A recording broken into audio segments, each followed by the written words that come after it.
From the RSNA, this is the Radiology Artificial Intelligence Podcast. My name is Paul Gee, and I'm a radiologist at the University of Maryland and co-host of the podcast. And my name is Tejani, and I'm a radiology resident at the University of Texas Southwestern Medical Center and co-host of the podcast. Each month, we dive into the hottest topics in radiology AI and talk with leading experts, thought leaders, and movers and shakers in the field.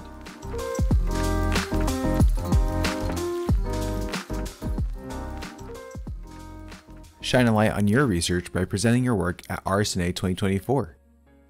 We're looking for thought leaders to provide scientific presentations, educational exhibits, and quality improvement reports.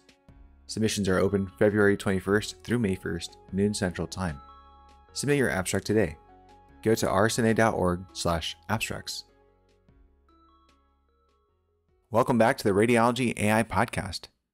On this episode, we're joined by Editor-in-Chief of Radiology Artificial Intelligence, Dr. Charles Kahn. Join us in a conversation reflecting on the journal's progress over the last few years, the current and future status of medical imaging AI, and the RSNA Annual Meeting. So Chuck, what do you enjoy most about being a radiologist? For me, I think a lot of it is the intellectual challenge of taking these puzzles, these images that we get and figuring out what's going on with the patient.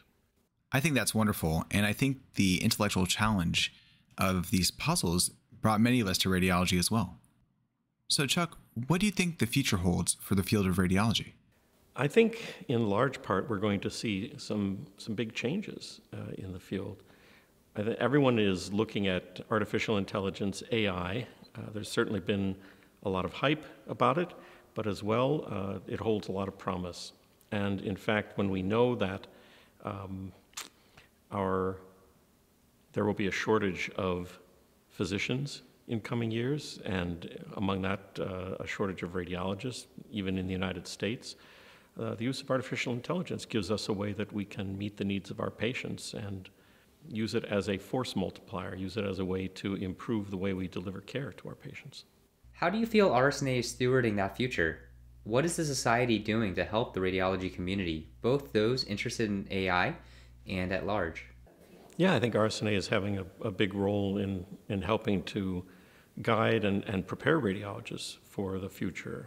Certainly our journals, and from Radiology, where quite a number of the papers now relate to artificial intelligence, and of course the specialty journal, Radiology, artificial intelligence provides a forum for many of these articles.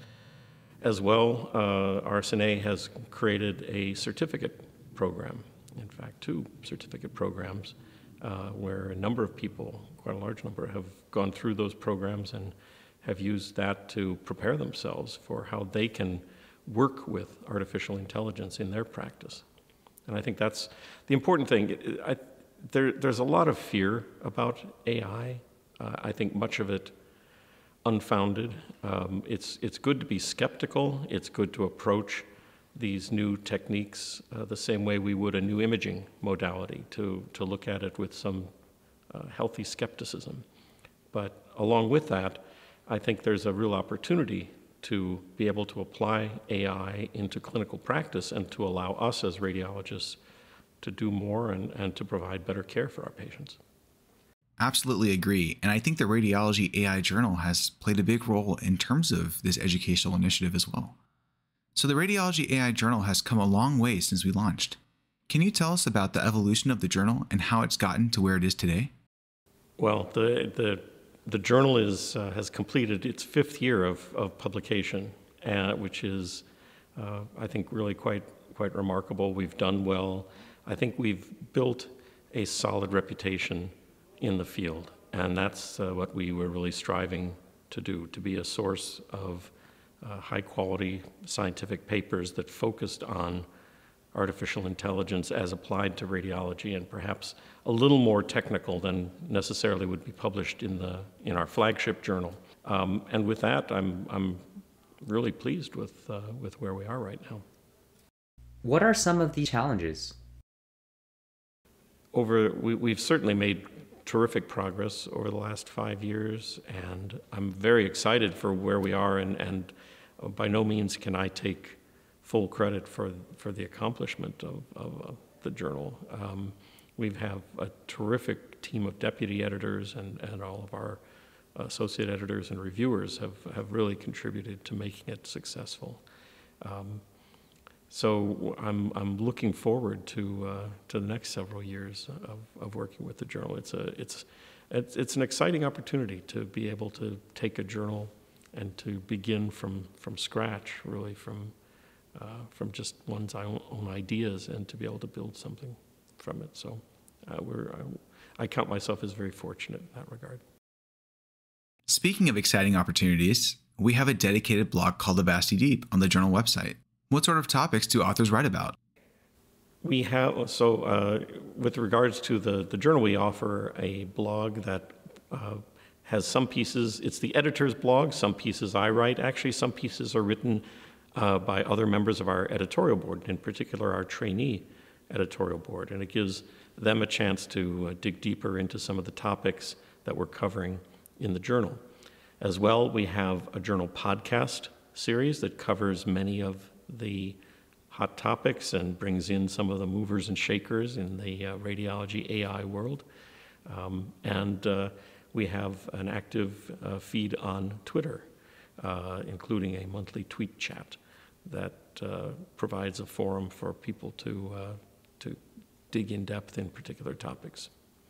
So we're looking to reach people where we can with the various social media for the journal. What are you excited about being able to come in person to the RSNA annual meeting? This year, for coming to the annual meeting is a joy. I think we recognize how valuable it is to have direct interaction with our peers, our colleagues, to be able to see the kind of the latest and greatest that's out there in the imaging marketplace as well. But for me, I guess I come here to the annual meeting to learn, to take advantage of the superb scientific program and the educational courses that are offered, and to get a chance to meet up with colleagues and exchange ideas. That's wonderful, and there's so much to do. What's your advice for young radiologists who've never been to the annual meeting? I think it's a great opportunity to see the majority of people from radiology, the leaders in the field, really in one place, to be able to see the span of our profession and to be able to take part in it. And I think particularly for people who haven't had an opportunity to be part of the meeting, to participate, to come, to get involved if they can, to submit papers, to get on committees, to become part of the organization, I think is one of the things I think that I can honestly say has benefited my career, to be able to do that from the outset. Can you speak a little more about how RSNA has connected with your career or helped your career? Yeah, it did. Well, so I did my residency here in Chicago at the University of Chicago. I cannot remember exactly which was my first occasion of coming to the annual meeting. It probably was in my residency. And except for the 2 years when the meeting doors were shuttered for the pandemic, I think I've been here every year. I had the opportunity to serve on one of the informatics committees initially, and ended up then chairing that committee, and ended up chairing what's now the RIC, the Radiology Informatics Council.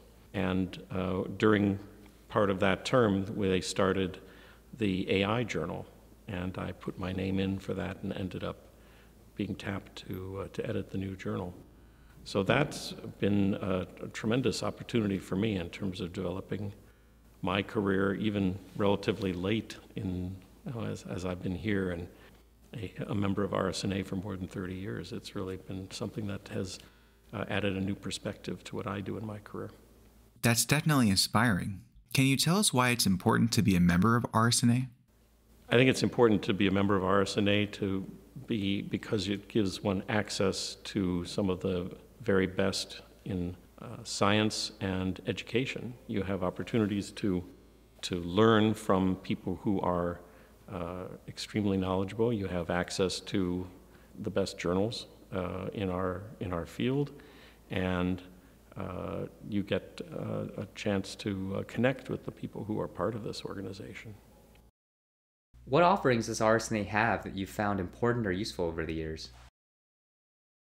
Oh, sure. There's, in terms of other offerings that RSNA has developed, together with SIM, they've developed the NIC-RAD course, this National Imaging Informatics course for radiology, and they provide that annually.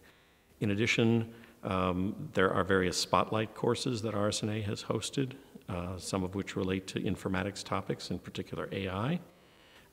There's the AI certificate programs, which RSNA really was a pioneer in developing. And just much of the content that the Society generates, both at the meetings and in its publications, is really valuable for people who work in the field of informatics in medical imaging. I think those are all fantastic resources. Are there any other educational offerings from RSNA that you find useful? Yeah, one of the educational offerings that I've found particularly helpful is the journal CME. I find it a very time-effective way to do my learning and to earn CME credit for it. I enjoy coming and listening to talks and sitting in lectures, but to catch up on particular topics, doing it through a journal, I find is a really helpful and efficient way to earn CME credits. Where do you think the future of AI is going, and what opportunities are there to advance the field? We're actually just at the process now of kind of revisiting that, and we're going to be holding a strategic planning retreat in early next year to kind of rethink a little bit, make sure we're not missing opportunities, make sure we're targeting things appropriately. And that is one of the types of manuscripts that we encourage and we publish is rather different from what many other journals do, and that is we have a class of manuscripts called data resources. These are papers that describe a data set, an algorithm, a data repository, some knowledge structure, some kind of resource that's being made available to the scientific community.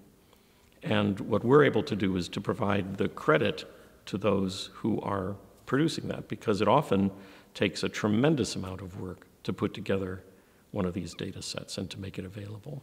So, for example, many of the AI challenges, the competitions that RSNA has hosted over the last several years, the data sets for those have been written up have been deposited, and then along with that there's a manuscript that's produced, and then the people who were involved in producing that data set then become the authors of that manuscript. And I think that's very important because it not only serves as a milestone in showing what has been produced, but it also gives people academic credit. For those people who are in an academic career this way, they earn publication of a manuscript for something that isn't a scientific result per se, but entails a significant amount of work, and it allows them to receive credit for that. We would certainly be happy to receive more data resources papers. We actually just, in the last month, we put together all the papers that we have into a collection. It's available through the journal website, as well as a dynamic index that allows one to filter the papers that we have by content, by the number of patients, number of images, and so forth. So people can find things and make their way to useful resources. So what are your thoughts about the many FDA approvals coming for radiology compared to other fields related to medical imaging? Yeah, radiology really has a lot of opportunity. There's been, of the products that have achieved FDA approval through the regulatory process, the great majority of those are in radiology. Part of that is that we are digital ready. We have been digital in terms of how we store and manipulate data for more than 10, 15, 20 years, really, majority of our practices. Whereas other areas that are coming along in the same way aren't there yet. Digital imaging is really just starting to come in pathology, for example, in endoscopy. and in other areas. So we have the advantage that we're kind of leading the way. And in fact, many of the other medical specialties recognize that radiology has been a leader in this space, and they look to what has been done in radiology to help guide their activities. We hope that you've enjoyed this episode of the Radiology Artificial Intelligence Podcast. Shout out to Uriah Shemchisen for our podcast music and to the RSNA podcast staff. Email us at podcast@rsna.org anytime with questions, feedback, or suggestions.